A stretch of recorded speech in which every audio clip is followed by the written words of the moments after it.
Welcome to SSG digital. आज हम इस वीडियो में आपको IIT मेन 2025 28 जनवरी शिफ्ट 2 के सेक्शन बी क्वेश्चन नंबर 21 से आगे डिस्कस कर रहे हैं। ये सेक्शन 2 है। देखें क्वेश्चन क्या है। Question number 21, the number of natural numbers between 212 and 999 such that the sum of all the digits is 15। यानी हमें निकालना है natural numbers between 212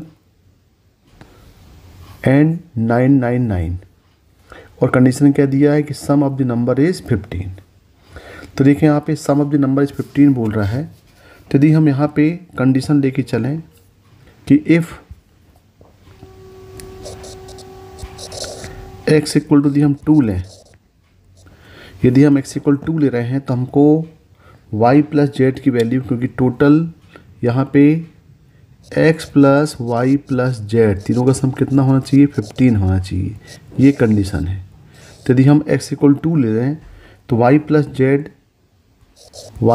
Z equal to हमें लेना पड़ेगा 13। तो देखिए ज़रा y प्लस जेड इक्वल 13 लेंगे तो इसके क्या क्या अरेंजमेंट हमारे पास बन सकते हैं। अब देखें यहाँ पे बन सकता है, ये हो सकता है 9 और 4 हम,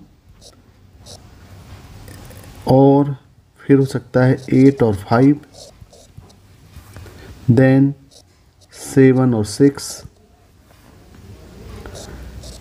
और 7, 5 और 8 और ये 4 और 9। ये टोटल कितने हो गए, ये टोटल हो रहे हैं, ये टोटल 6 हो जा रहे हैं। ऐसे 6 पेयर्स बनेंगे वाई जेड के, और x इक्वल 2 होगा तो तीनों का सम कितना हो जाएगा, ये x plus y plus z equal to हो जाएगा 15 हो जाएगा। अब यहाँ पे हमने y की, अब टोटल आपके पास जो नंबर्स हैं वो नंबर दिए नेचुरल नंबर्स। तो नेचुरल नंबर में 0 तो इंक्लूड होगा नहीं, यानी हम लेंगे नंबर्स 1 2 3 4 5 6 7 8 और 9। तो ये जो अरेंजमेंट हमने किया हुआ है, हमने y की मैक्सिमम वैल्यू लिया है। तो यदि y को हम 9, पहले 9 लिया, फिर 8 लिया, फिर 7 लिया, फिर 6 लिया, तो करस्पॉन्डिंग वैल्यू ऑफ z, यदि हम y को 9 लिया तो z को 4 लेना पड़ेगा। 8 और 5 टाइप के पेयर बन गए। तो यहाँ पे x की वैल्यू y की वैल्यू डिक्रीज हो रही है और z की वैल्यू वहाँ पे इंक्रीज हो रही है, ताकि दोनों का सम क्या हो जाए, ये 15 हो जाए। अब देखें आगे नेक्स्ट में, यदि हम यहाँ पे अगला केस, यदि हम x इक्वल टू 3 ले लें तो यहाँ पे y प्लस जेड का सम ये इक्वल टू 12 होगा। अब यदि यहाँ पे 12 होगा तो देखें ज़रा क्या क्या पॉसिबिलिटीज़ यहाँ बन सकती हैं। फिर स्टार्ट करें यहाँ से हम y की वैल्यू मैक्सिमम लेकर के, तो 9 और यहाँ पे हमें लेना पड़ेगा 3, तो 9 3, फिर ये होगा 8 और 4, फिर हो जाएगा ये 7 और 5, फिर हो जाएगा 6 और 6, देन 5 और 7, फिर होगा ये 4 और 8, और फिर हो जाएगा ये 3 और 9। तो देखें टोटल कितने होगा, ये 1 2 3 4 5 6 7, यानी टोटल कितने होगा, ये 7 हो गए। अब बिल्कुल सिमिलर हम आगे बढ़ेंगे। तो यहाँ पे हम ले लें यदि इफ़ x इक्वल टू 4, तो यहाँ पे y plus z equal to हमें लेना पड़ेगा, अब यहाँ पे कितना लेना पड़ेगा, 11 लेना पड़ेगा। अब इस टाइप के हम करेंगे तो भाई ये तो बहुत लेंथी पड़ जाएगा क्वेश्चन, टाइम ज़्यादा किल होगा। तो उसके लिए हम एक पैटर्न बनाते हैं। देखें यहाँ पे पैटर्न क्या बना सकते हैं। यहाँ पे हम पैटर्न बना रहे हैं कि ये 9 और 4 है, ये 9 हमने y की मैक्सिमम वैल्यू लिया हुआ है और उसके करस्पॉन्डिंग वैल्यू ऑफ z लिया है, जिसका सम 15 होना चाहिए।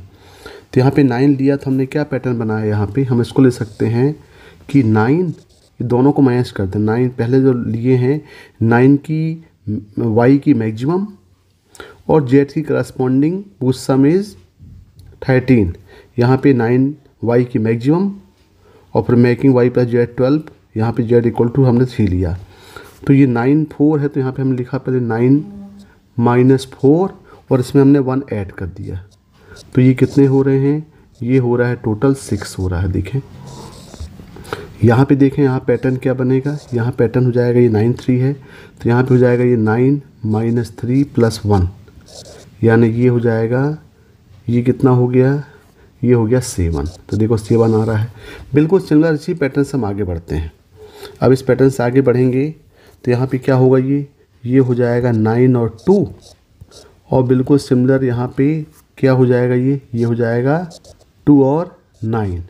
तो इसका पैटर्न बन जाएगा, इसका पैटर्न क्या बन जाएगा, ये हो जाएगा 9 minus 2 plus 1 that is equal to 8। बिल्कुल सिमिलर यदि यहाँ पे हम एफ एक्स इक्वल टू 5 लेंगे तो यहाँ पे y plus z equal to हमको 10 लेना पड़ेगा। तो इसके जो पेयर्स बनेंगे y जेड के, ये बनेंगे 9 1 और लेकर के ये बनेंगे 1 और 9। तो इसका जो पैटर्न बन जाएगा, ये पैटर्न बनेगा 9 माइनस 1 प्लस 1, यानी ये हो जाएगा, इसमें कितने होंगे, 9 होंगे। बिल्कुल similar if x equal to दी हम 6 लेंगे तो यहाँ पे y plus z equal to 9 लेना पड़ेगा, और जब 9 लेंगे तो ये हो जाएगा 9 और ये कितना हो गया, इसको हम ले सकते हैं 9, ये 9 1 हो गया 8 के लिए, ये हो जाएगा 9 और 0।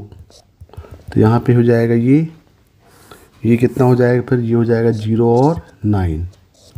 तो इसके लिए पैटर्न क्या बनेगा, पैटर्न बन जाएगा 9 माइनस 0 प्लस 1 दैट इज 10।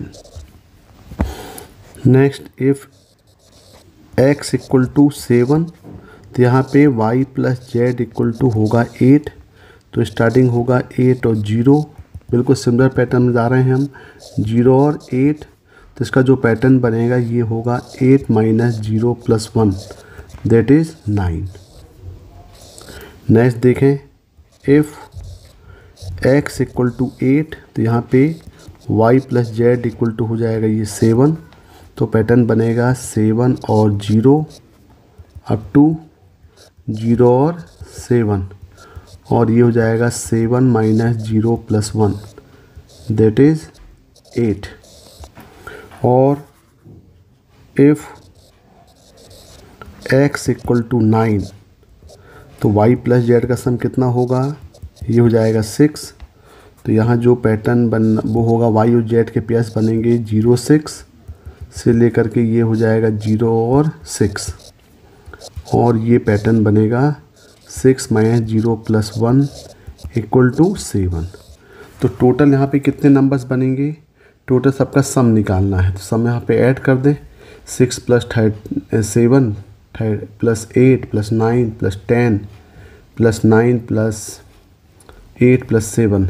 तो ये सबका सम जो होगा, ये सबका सम कितना आएगा, 64 होगा। तो इसका जो आंसर होगा वो आंसर कितना हो जाएगा, 64। इसका आंसर होगा 64 हो जाएगा। Question number 22, let f(x) equal to limit n tends infinity sigma r equal 0 to n tan x upon 2 raise to power r plus 1 plus tan cube x upon 2 power r plus 1 upon 1 minus tan square x upon 2 power r plus 1। Then limit x tends to 0 ex minus e f x upon x minus f x is equal to, यानी यहाँ पे हमको पहले f(x) निकालना है। तो ये limit sigma r equal 0 to n और ये tan का फॉर्म दिया हुआ है। तो पहले हम इसको कुछ सिंप्लीफाई करते हैं। देखें यहाँ पे tan x upon 2 raise to power r plus 1 plus tan cube x upon 2 r plus 1। तो यहाँ से हम tan x upon 2 power r plus 1 common ले लें, तो ये हो जाएगा limit n tends infinity sigma of r equal to 0 to n। यदि यहाँ से हम tan power tan x upon 2 power r plus 1 यदि हम कॉमन ले लें तो यहाँ बचेगा 1 plus tan square x upon 2 power r plus 1 और डिनोमीटर सेम रहेगा 1 minus tan square x upon 2 raise to power r plus 1। अब देखिए यहाँ पे आपके पास ये अरेंज किया हमने, तो ये 1 माइनस tan स्क्वायर, इसको जब हम थीटा मान लें तो ये बना 1 minus tan square theta upon 1 plus ten square theta upon 1 minus ten square theta. और ये फार्मूला फॉर्म हो रहा है cos 2 थीटा का। हमें मालूम है क्या होता है cos 2 थीटा, ये होता है 1 minus ten square theta upon 1 plus ten square theta. देखो ये फार्मूला होता है cos 2 थीटा का। और यहाँ रेसिप्रोकल में दिया हुआ है, जब रेसिप्रोकल में दिया हुआ है ऊपर प्लस नीचे माइनस है तो इसको हम 1 अपॉन ले सकते हैं। ये तो ये क्या, तो इस स्टेप को हम आगे फर्दर क्या ले सकते हैं, ये हो जाएगा limit n tends to infinity sigma r equal to 0 to n। यहाँ पे हो जाएगा ये 10 x upon 2 raise to power r plus 1 into ये हो जाएगा 1 अपॉन cos 2 थीटा हो जाएगा, यानी क्या हो जाएगा twice of x upon 2 raise to power r plus 1। अब देखो ये बन गया। अब यहाँ पे हम क्या ले सकते हैं इसको हम, अब ये 10 को हम पहले साइन कॉस में कन्वर्ट कर दें, तो ये साइन कॉस में कन्वर्ट करेंगे तो यहाँ बन जाएगा limit n tends to infinity sigma of r equal to 0 to n। ये हो जाएगा sine x upon 2 raise to power r plus 1 upon ये हो जाएगा cos x upon 2 raise to power r plus 1 into यहाँ है cos twice of x upon 2 raise to power r plus 1। ये हो गया। अब यहाँ से ध्यान से देखें इसको। अब देखें यहाँ पे जो x upon 2 raise to power r plus 1 है उसको हम, ये दो एंगल दिए हुए हैं कॉस, यदि हम इसको मान लें अल्फ़ा इसको मान लें बीटा, तो देखो इसको हम ले सकते हैं बीटा माइनस अल्फ़ा के फॉर्म में ले सकते हैं। यानी इसको हम ले सकते हैं यहाँ पे limit n tends infinity sigma of r equal 0 to n। इसको ले सकते हैं साइन, ये हो जाएगा 2x upon 2 raise to power r plus 1 minus x upon 2 raise to power r plus 1 और अपॉन ये हो जाएगा cos x upon 2 raise to power r plus 1 into cos 2x upon 2 raise to power r plus 1। अब यदि हम इसको suppose कर लें कि यदि हम इसको a मान लें, ये पूरी वैल्यू को a मान लें और इस पूरी वैल्यू को यदि हम b मान लें, तो देखें यहाँ पे क्या हो गया, ये हो गया b और ये हो गया a। यानी ये जो फॉर्म बना, ये फॉर्म क्या बन गया, ये फॉर्म बना sine a minus b upon ये हो गया cos b into cos a। अब यहाँ पे कॉस a माइनस b को हम स्पेंड कर लें तो यहाँ पे देखो लिमिट ऐसी रहेगी, ये बाद में हम a और b को वैल्यू पुट कर देंगे r इक्वल 0 टू n। तो ये फॉर्मूला बन जाएगा sine a cos b minus cos a और साइन b, और दोनों को सेपरेट कर दें डिवाइडिंग बाय, तो ये हो जाएगा cos b into cos a और यहाँ भी हो जाएगा ये cos b into cos a। अब देखें यहाँ पे, तो यहाँ पे क्या हो गया आपके पास, यहाँ पे कॉस b और कॉस b कैंसिल हो गए और यहाँ पे कॉस a और कॉस a कैंसिल हो गए। तो क्या बन गया, ये साइन अपॉन कॉस मतलब बन गया tan a। तो यहाँ पे यदि हम लिखें इसको तो limit n tends infinity sigma of r equal 0 to n, ये क्या बना, ये बन गया tan a, मतलब a की वैल्यू हमने क्या लिया हुआ है, ये बन गया tan 2x upon 2 raise to power r plus 1 और माइनस tan b और b हो गया x upon 2 raise to power r plus 1। अब इसमें सिग्मा अप्लाई कर दें, सिग्मा अप्लाई करेंगे तो यहाँ पे लिमिट n टेंस इन्फिनिटी है, तो डायरेक्ट यहाँ पे देखो लिमिट n टेंस इन्फिनिटी और sigma r equal 0 to n। तो यदि हम पूरी चीज़ को एक साथ लिखें तो ये क्या बन गया, ये बन गया सिग्मा r इक्वल टू 0 से इन्फिनिटी। तो डायरेक्ट इसको हम इन्फिनिटी टर्म तक ले लें तो क्या बन जाएगा, ये हो जाएगा r इक्वल 0 पुट करेंगे तो बनेगा tan 2x अपॉन 2, मतलब ये हो जाएगा tan x माइनस यहाँ हो जाएगा tan x बाई 2, फिर 1 पुट करेंगे, यहाँ पे 1 पुट करेंगे तो ये बन जाएगा tan x by 2 minus tan x by 4। Up to dash dash dash कहाँ तक जाएगा, ये जाएगा इन्फिनिटी तक जाएगा। और ये किसके इक्वल है, ये हमने लिया हुआ है इक्वल टू क्या चल रहा है, ये fx चल रहा है। अब देखें, अब यहाँ पे देखो 10x/2 10x/2 4 सब कैंसिल हो जाएंगे, सिर्फ फर्स्ट टर्म बचेगा। यानी हमारे पास जो fx की वैल्यू आई, ये fx कितना आ गया, ये fx आ गया 10x आ गया। अब देखिए यहाँ पे fx इक्वल 10x आ गया। अब हमारे पास जो क्वेश्चन दिया हुआ है limit x tends to 0 ex minus e fx upon x minus fx, तो fx के प्लेस में पुट कर दें यहाँ पे हम sin x 10x, तो क्या बन जाएगा, ये limit x tends to 0 ex minus e 10x upon x minus 10x हो गया ये। अब देखें भाई, जब भी कोई एक्सपोनेंशियल का फॉर्म हमारे पास होता है तो एक्सपोनेंशियल का फॉर्म को सॉल्व करने के लिए एक ही मेथड है कि हमें अप्लाई करना पड़ता है formula limit x tends to 0 ex minus 1/x, और दैट इज इक्वल टू क्या होता है, ये 1 होता है। तो हम इस फार्मूले को अप्लाई करने के लिए हम इस क्वेश्चन को इस फॉर्म में कन्वर्ट करें, तो कन्वर्ट करने के लिए हमें क्या लाना पड़ेगा, ये 1 लाना पड़ेगा। तो 1 लाने के लिए हम क्या करें, पूरा का पूरा ई 10x को यहाँ से कॉमन ले लें। तो देखें ज़रा क्या हो जाएगा, ये limit x tends to 0 e power 10x यदि यहाँ से हम कॉमन लें तो ये हो जाएगा ई x माइनस 10x और ये -1 और अपॉन यहाँ पे क्या है, ये x माइनस 10x। देखें भाई, ये स्टेप आ गया। अब यहाँ पे आप देख सकते हैं कि भाई ex मतलब ये पूरा ex हो गया अपॉन -1 अपॉन x, यानी इक्वल टू क्या हो जाएगा, ये 1 हो जाएगा। तो यहाँ पे आएगा limit x tends to 0 e 10x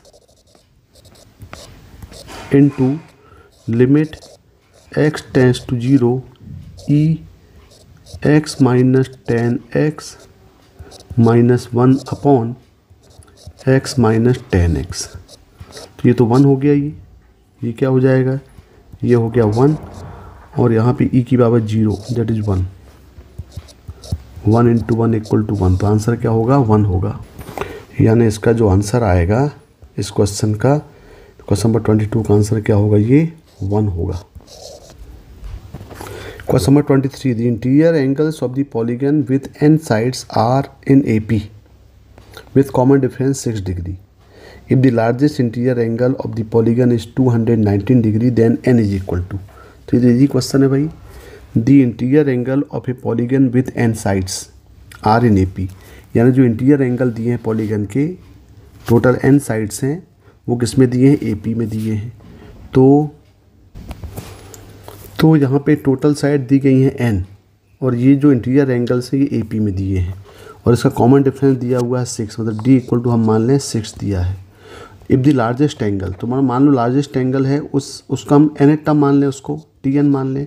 तो Tn कितना दिया हुआ है, ये 219, सब डिग्री है, ये 219 डिग्री है। तो हमें n निकालना है। तो देखें यहाँ पे हमको मालूम है कि sum of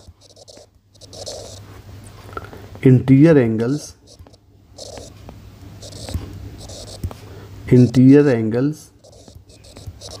of a polygon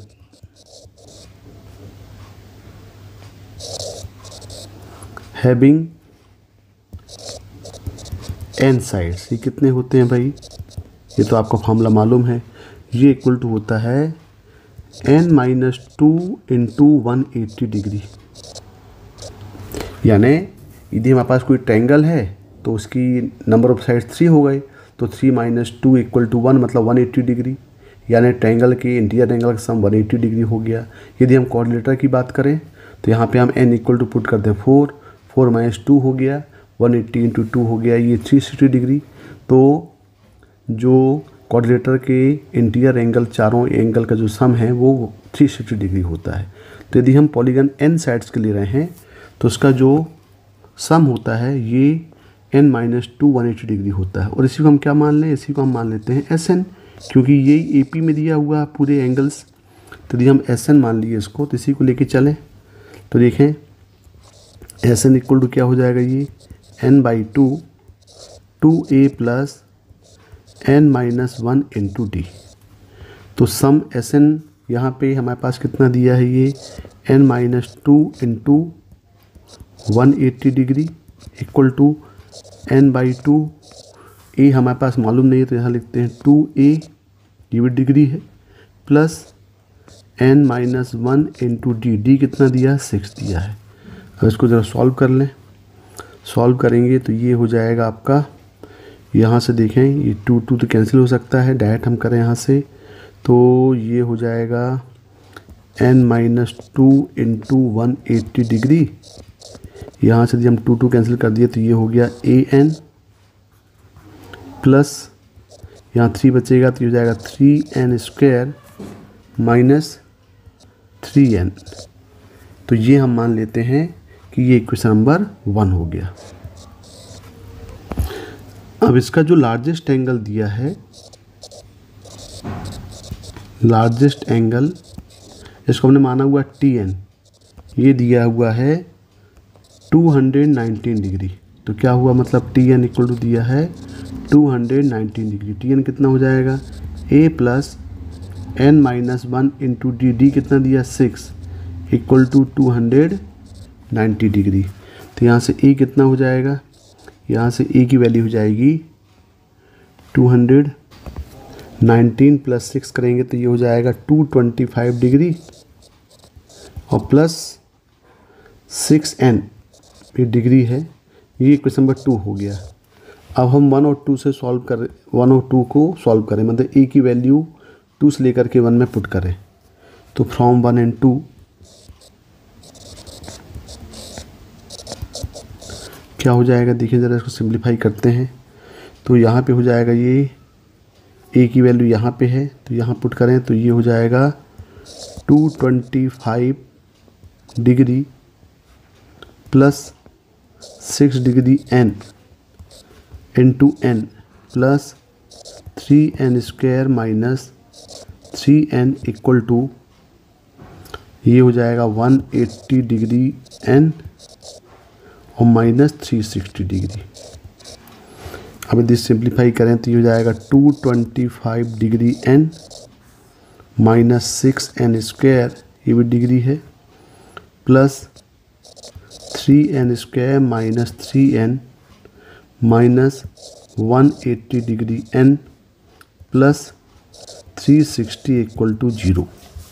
अब यदि हम सिंप्लीफाई करें तो ये हो जाएगा 6 और माइनस 3 मतलब minus 3n², 3 degree n² plus ये हो जाएगा 42n प्लस 360 इक्वल टू 0। अब इसको माइनस कॉमन लेकर के और सिंप्लीफाई कर लें तो ये हो जाएगा n² minus 14n minus 120 equal to 0। तो ये 14 है और ये 120, मतलब ये आ गया 20 और 6 हो जाएगा ये। तो यहाँ पे n इक्वल कितना आएगा, n इक्वल टू आएगा 20 और n इक्वल टू आएगा -6। तो -6 तो पॉसिबल नहीं है। तो हमारे पास आंसर क्या होगा इसका, इसके नंबर जो साइड्स होंगे पॉलीगन में वो कितने होंगे, 20 होंगे। भाई नेगेटिव साइड तो हो नहीं सकती, तो n इक्वल टू 20, यानी क्वेश्चन नंबर 23 का आंसर होगा 20 होगा। Question number 24. Let A and B be the 2 points of intersection of the line y plus 5 equal 0 and the mirror image of the parabola y square equal to 4x with respect to the line x plus y plus 4 equal 0. If D denote the distance between A and B and A denote the area of triangle SAB where S the focus of the parabola y square equal to 4x then the value of a plus d is equal to. अब देखो question में क्या दिया हुआ है कि जो a और b 2 पॉइंट हैं, intersection of line y plus 5 equal to 0 and the line mirror image of the parabola y square equal to 4x with respect to the line x plus y plus 4 equal 0। तो ये पहले parabola दिया हुआ है y equal to 4x, तो इसके हम निकाल लेते हैं पहले वर्टेक्स। इसके वर्टेक्स हो जाएंगे 0 0, ये एक राइट हैंडेड पैराबोला है और इसका जो फोकस S मानते हैं ये है 1 और 0। 4 इक्वल टू 4 कंपेयर करेंगे तो इसका जो फोकस है, चलो मैं यहाँ पे फोकस आ गया ये S, ये हो गया 1 और 0। ये हमने पैराबोला बना के रखा हुआ है और ये जो है इसका पैराबोला का वर्टेक्स हो गया O। अब यहाँ पे बोल रहा है कि इस पैराबोला का हमको इस लाइन के अकॉर्डिंग, ये लाइन क्या दिया हुआ है, x + y + 4 = 0। यदि हम इसके पॉइंट ऑफ इंटरसेप्ट निकालें तो यहाँ पे कट करेगा ये -4 0 में, और ये y एक्सिस में कट करेगा 0 और -4 में। तो ये इसके एलॉन, ये एक लाइन मिरर दिया हुआ है, इसके एलॉन हमें इस पैराबोला की इमेज निकालना है। जब हम पैराबोला की इमेज की बात करते हैं तो जो भी पॉइंट, अब इसमें हम कॉन्सेप्ट क्या है इसका कि पैराबोला का इमेज निकालने के लिए हम बेटर है कि पैराबोला का वर्टेक्स का इमेज वर्टेक्स ही होगा, पैराबोला के फोकस की इमेज फोकस ही होगी, और फोकस और इसकी जो लेंथ ऑफ लेटर सेक्टम है, यदि हम इसकी लेंथ ऑफ लेटर सेक्टम निकाल लें जो कितना होता है, ये 4 होता है। लेंथ ऑफ लेटस रेक्टम ये होता है 4a और a यहाँ पे 1 है, यानी कितना होगा 4। यानी ये जो लेंथ आप देख रहे हैं ये टोटल लेंथ ये कितनी होगी, ये 4 हो जाएगी। और इसको हम मान लेते हैं कि चलो भाई ये पॉइंट L है और ये पॉइंट L' है।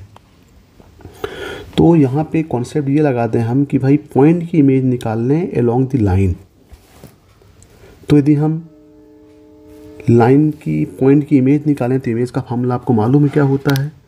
इमेज निकालने का फार्मूला होता है x - x1/a = y - y1/b = -2 ax1 + by1 + c upon a² + b², जहाँ पे जो x1 y1 है वो पॉइंट है जिसकी हमें इमेज निकालना है, और a b और c जो है वो कोफिशिएंट से लाइन के ax + by + c = 0 के।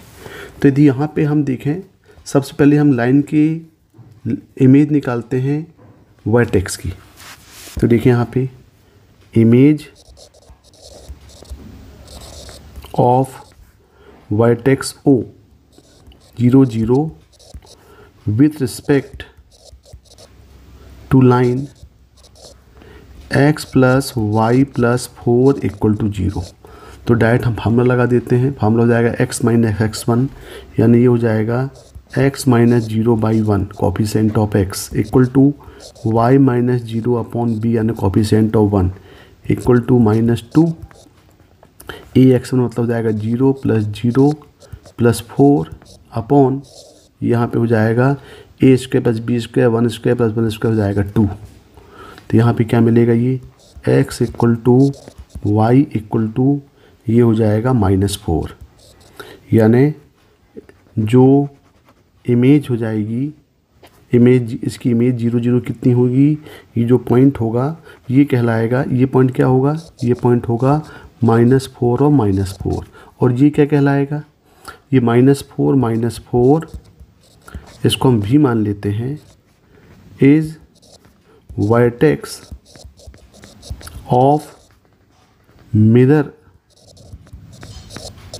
Of parabola. तो यहाँ जो -4 होगा वो देखो, ये -4 0 है, 0 -4 मतलब ये पॉइंट यहाँ पे होगा भाई, यानी ये होगा वर्टेक्स इस पैराबोला की इस लाइन के अकॉर्डिंग इसकी इमेज निकालेंगे तो ये पॉइंट हो जाएगा -4 और -4। अब देखें यहाँ पे, अभी हमने इमेज निकाला हुआ है वर्टेक्स की, अब हम इमेज निकाल रहे हैं फोकस की, क्योंकि इमेज यदि ये जो इमेज पॉइंट हमने देखा है वर्टेक्स की रिस्पेक्ट टू लाइन, ये क्या होगी, ये इसका वर्टेक्स होगा मिरर पैराबोला का। बिल्कुल सिमिलर यदि हम फोकस की इमेज निकाल रहे हैं तो वो जो मिरर पैराबोला होगा उसका फोकस होगा। तो बिल्कुल सिमिलर हम निकाल लेते हैं इमेज ऑफ फोकस। तो देखें यहाँ पे क्या हो जाएगा, ये इमेज ऑफ फोकस एस क्या पॉइंट दिया है 1 0 with respect to line x + y + 4 = 0। तो यहाँ भी लगाते हैं फार्मूला बिल्कुल सिमिलर, क्या हो जाएगा, ये x - 1/1 = y minus 0/1 equal to -2, ये हो जाएगा आपका यहाँ पे 1 + 0 + 4/2। तो यहाँ पे सॉल्व करेंगे तो ये हो जाएगा x - 1 equal to y equal to ये हो जाएगा -5। तो x इक्वल टू कितना आएगा यहाँ पे, x इक्वल टू मिलेगा -4 और y इक्वल टू मिल जाएगा -5। यानी जो मिरर पैराबोला होगा उसका फोकस कितना हो जाएगा, ये -4 और -5। अब देखें ज़रा, ये आपका फोकस हो गया और ये मिरर पैराबोला का वर्टेक्स हो गया। अब यहाँ पे एक चीज़ और गिवन है, वो चीज़ देखें यहाँ पे कि A and B are the 2 points of the intersection of the line y + 5 = 0। तो y + 5 हम लें तो चलो यहाँ पे 0,4, तो यहाँ पे क्या होगा 0,5 होगा। तो ये जो लाइन है, ये लाइन क्या होगी, ये लाइन हो जाएगी y = 5, y = -5 सॉरी, y + 5 = 0 दिया तो ये हो जाएगा y = -5। अब देखें यहाँ पे, और ये पॉइंट क्या निकल रहा है, तो ये जो पॉइंट है ये पॉइंट हो जाएगा 0 और -5। अब देखें भाई, तो ये जो है ये हमको मिल गया वर्टेक्स और ये मिल गया फोकस, किसका, मिरर पैराबोला का। तो आपको मालूम है कि हमेशा जो फोकस होता है वो उसके इनसाइड होता है, तो इसका मतलब ये एक डाउनवर्ड पैराबोला बनेगा, इस टाइप का बनेगा। देखो ये पैराबोला इस टाइप से बनेगा ये, और ये उसका एक्सिस हो जाएगा, ये यहाँ पे ये एक्सेस हो जाएगा। और आप ये देखें कि ये जो पॉइंट है, ये पॉइंट ये कितना हो जाएगा, देखो ये फोकस मतलब ये हो जाएगा आपका -5 और -4, ये फोकस, ये सॉरी ये वर्टेक्स होगा, ये वर्टेक्स है ये, और ये फोकस होगा, ये वर्टेक्स हो गया, ये फोकस हो जाएगा -4 और -5। तो हम ये पॉइंट भी निकाल सकते हैं चाहे तो दोनों। लेकिन अब यहाँ पे ये देखें कि अब क्वेश्चन क्या पूछ रहा है कि ये जो लाइन है वो उसको ए और बी में कट कर रहा है, मतलब ये पॉइंट दिया है ए और ये पॉइंट दिया हुआ है बी, तो ये ए बी हो गया। और ये ए बी क्या होगा, ये जो मिरर पैराबोला निकला है उसका ये लेटस रेक्टम है। तो लेटस रेक्टम की लेंथ जो होती है, अब ये जो पैराबोला दिया हुआ है इसकी लेटस रेक्टम की लेंथ कितनी है, 4 है। तो ये भी लेंथ कितनी हो जाएगी, टोटल लेंथ, ये टोटल लेंथ हो जाएगी इसकी 4 हो जाएगी। और हमें निकालना है एरिया ऑफ ट्रायंगल ABS, मतलब ये निकालना है। देखें यहाँ पे हम बोल सकते हैं कि ये निकालना है। ये यदि हम इसको ज्वाइन करें S में और ये ज्वाइन कर दें तो देखो ये ट्रायंगल बन गया, ये एक ऑब्ट्यूज एंगल ट्रायंगल बन गया। देखो ये ABS, तो देखिए यहाँ पे दी ABS को दी हम यहाँ पे बनाएं तो ये A है, ये B है और ये S बन गया। यदि इसको हम ज्वाइन करें तो देखें तो ये AB की जो लेंथ है, ये AB की लेंथ कितनी हो गई, ये 4 हो गई। और BS की लेंथ यदि हम देखें यहाँ से तो BS की लेंथ मतलब ये लेंथ टोटल कितनी हो जाएगी, ये हो जाएगी 5 हो जाएगी भाई, ये हाइट हो जाएगा ट्रायंगल का। तो ये जो लेंथ यहाँ पे हम ले लें तो ये कितना है, ये 5 हो जाएगा।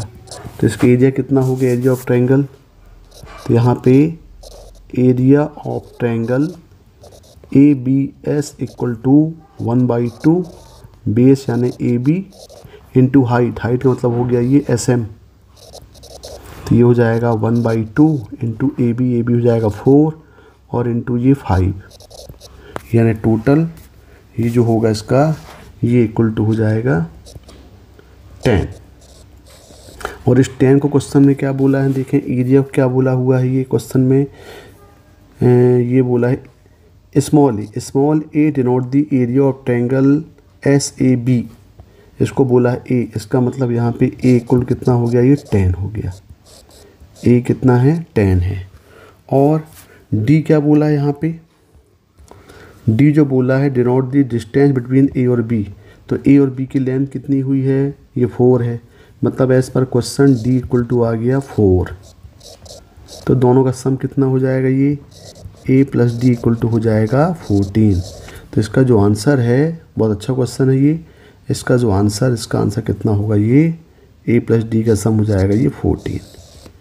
ए इक्वल टू हो जाएगा 10 और डी होगा length of A B that is 4। 10 + 4 = 14। Question number 25, let y = yx is the solution of differential equation √4 - x² dy/dx = sin inverse x/2² - y into sin inverse x/2, where x lie between -2 to 2, y2 = π² - 8/4, then y² 0 is equal to। तो देखिए यहाँ पे differential equation दिया हुआ है √4 - x² dy/dx = sin inverse x/2² - y into sin inverse x/2। इसको पहले simplify किया जाए तो जाएगा √4 - x², ये होगा dy/dx = sin इनवर्स x/2 का, अब ये हो जाएगा cube minus y into sine inverse x/2। अब देखें क्या करें इसमें। अब इसको, अब ये लग रहा है लीनियर इक्वेशन फॉर्म में कन्वर्ट होगा, तो हमें लेके आना पड़ेगा dy/dx plus p into y equal to q, जहाँ पे p और q फंक्शन ऑफ x हैं और या फिर कांस्टेंट है। तो हमें इसको सॉल्व करने के लिए इसको पहले इंटीग्रेटिंग फैक्टर निकालना पड़ेगा, e integration of p into dx। तो देखिए ज़रा इसको हम सॉल्व करें तो ये बन जाएगा dy/dx √4 - x² से हम डिवाइड कर दें तो ये जाएगा plus sine inverse x/2 upon √4 - x² into y और equal to sine inverse x/2 का whole cube dividing by √4 - x²। अब देखें ये डिफरेंशियल इक्वेशन लीनियर इक्वेशन के फॉर्म में आ गया, तो यहाँ पे p इक्वल टू हो जाएगा sine inverse x/2 upon √4 - x² और q equal to sine inverse x/2 का whole cube upon √4 - x²।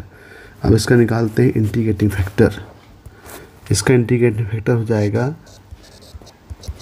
e integration of sine inverse x/2 upon √4 - x² into dx। तो इसको इंटीग्रेट करने के लिए हमें यहाँ पे साइन इनवर्स x/2 को t मानना पड़ेगा। ये हमें t माना, तो यहाँ पे क्या हो जाएगा, ये हो जाएगा 1 अपॉन √1 - x²/4 इंटू x/2 का हो जाएगा 1/2 dx = dt। यानी डायरेक्टली जो फॉर्म बनेगा ये हो जाएगा integration of t into dt, यानी ये होगा t²/2 और उसको हम वैल्यू पुट करेंगे तो ये इसका इंटीग्रेशन होगा साइन इनवर्स x/2 का स्क्वायर होल बाय 2। तो इसका मतलब ये हुआ कि इसका जो इंटीग्रेटिंग फैक्टर आ गया, इसका इंटीग्रेटिंग फैक्टर होगा e power sine inverse x/2 का स्क्वायर बाई 2। अब देखें इसका सलूशन निकालते हैं।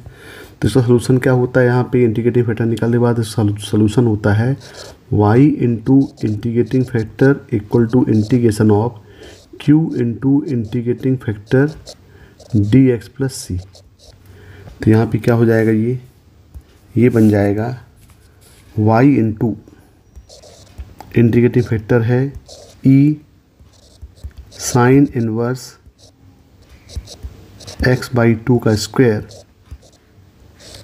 By 2 equal to integration q कितना दिया हुआ है, q दिया हुआ है ये साइन इनवर्स x/2 का whole cube upon √4 - x² into e power sine inverse x/2 square by 2 और फिर यहाँ पे इंटू dx और प्लस c। अब इसको इंटीग्रेट करने के लिए यदि हम ये q इंटू इंटीग्रेटिंग फैक्टर को इंटीग्रेट करें, ये पूरे पार्ट को हम यदि इंटीग्रेट करें तो यहाँ पे हमें क्या करना पड़ेगा कि साइन इनवर्स x बाई 2 का स्क्वायर बाई 2 को हम क्या मान लें, t मान लें। यदि इसको t मान रहे हैं तो इसका अब इसको dx निकालें यहाँ पे, तो क्या होगा, ये होगा twice of sine inverse x by 2 into हो जाएगा ये 1 upon root of 1 minus x by 2 का square into 1 by 2 dx equal to dt। और यदि हम इसको सॉल्व करेंगे तो ये बन जाएगा, ये 2 कैंसिल हो गए यहाँ पे। अच्छा, एक 2 ये भी आएगा यहाँ पे, तो 2 एक 2 बचेगा, भी कैंसिल होगा, तो यहाँ हो जाएगा sine inverse x by 2 upon root of 4 minus x square dx equal to dt। अब देखिए यहाँ पे, अब ये जो साइन इनवर्स एक्स स्क्वायर की पावर 3 दिया है, इसको हम ब्रेक कर देते हैं साइन इनवर्स एक्स स्क्वायर की power 2 into sine inverse x by 2।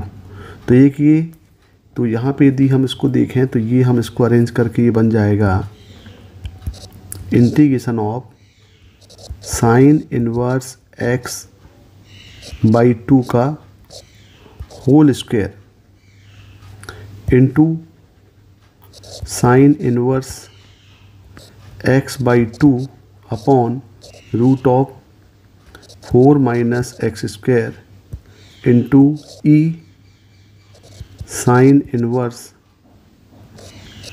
X by 2 का स्क्वायर बाई 2 इंटू ये dx।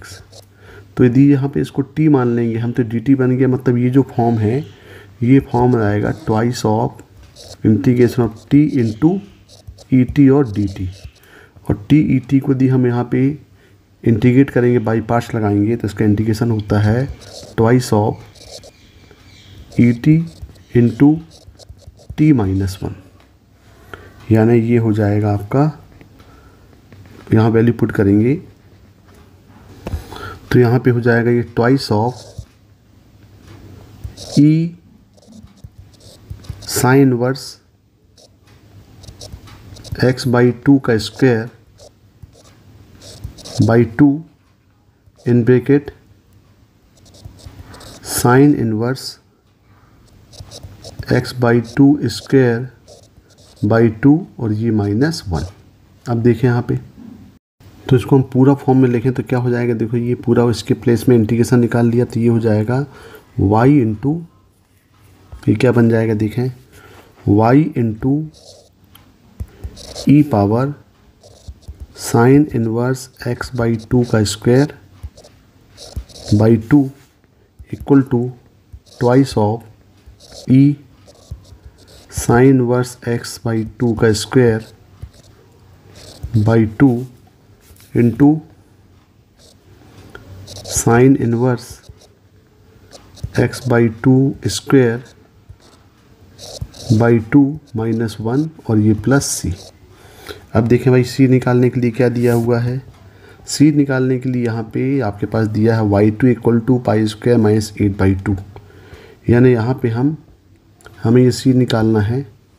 तो ये जो, इसको एक काम करें, पहले ये जो फॉर्म दिया हुआ है ये हम यहाँ पूरे को e power sine inverse x by 2 square by 2 से पूरा डिवाइड कर दें, तो ये बन जाएगा yx इक्वल टू, यहाँ पे आएगा ट्वाइस ऑफ ये e sine inverse square by 2 तो कैंसिल हो जाएगा, यहाँ पे आ जाएगा ये sign inverse x by 2 square by 2 minus 1 into plus c E power minus sign inverse x by 2 square by 2। अब देखें हमें दिया हुआ है y0 c निकालना है, तो दिया है y0 equal to pi by 2 equal to pi square minus 8/4। तो यहाँ पे हम क्या पुट कर दें, यहाँ पे हम पुट करें x इक्वल टू 2। यहाँ पे यदि हम x इक्वल टू पुट करेंगे तो y2 की वैल्यू ये हो जाएगी पाई स्क्वायर माइनस 8/4। तो क्या हो जाएगा, देखो यहाँ पे ये हो जाएगी y2, मतलब यहाँ पुट करेंगे तो ये हो जाएगा pi square minus 8/4 equal to, ये हो जाएगा ट्वाइस ऑफ, यहाँ पे पुट करेंगे 2 तो हो जाएगा साइन इनवर्स 1। साइन इनवर्स 1 होता है पाई/2, पाई/2 का स्क्वायर पाई/4/8, यानी यहाँ पे हो जाएगा पाई स्क्वायर 8 और ये -1 प्लस सी इंटू यहाँ हो जाएगा ई पावर, ये भी सेम हो जाएगा, मतलब यहाँ पे हो जाएगा माइनस पाई स्क्वायर 8। अब देखें भाई ये मिल गया। अब इसको हम सॉल्व करेंगे तो ये हो जाएगा, यहाँ पे हो जाएगा पाई स्क्वायर 8/4 इक्वल टू, यहाँ से हम 2/8 यदि कॉमन लें तो ये हो जाएगा pi square minus 8 plus c into e minus of pi square 8। तो ये तो कैंसिल आउट हो गए, कैंसिल आउट हो गया, मतलब ये हो गया 0। तो यहाँ पे डायरेक्ट सी इक्वल टू क्या आ जाएगा, ये 0 आ जाएगा। जब सी इक्वल 0 आएगा तो यहाँ पे हम वैल्यू पुट करें तो हमारा जो फंक्शन है ये फंक्शन हो जाएगा y(x) इक्वल टू ये कितना, twice of sine inverse x/2 square by 2 - 1। और यहाँ पे ये तो 0 हो गया। अब देखें क्या, अब क्या वैल्यू बोल रहा है निकालने के लिए। अब हमें निकालना वैल्यू ऑफ y स्क्वायर 0। पहले हम y0 निकालते हैं, मतलब यहाँ पे हम x इक्वल 0 पुट करते हैं। तो यदि यहाँ पे x इक्वल 0 पुट करें तो ये हो जाएगा y0 equal to twice of, ये हो जाएगा साइन इनवर्स 0, साइन इनवर्स 0 यानी पूरा 0 हो गया ये, और -1, मतलब यहाँ पे y0 की वैल्यू आ गई -2।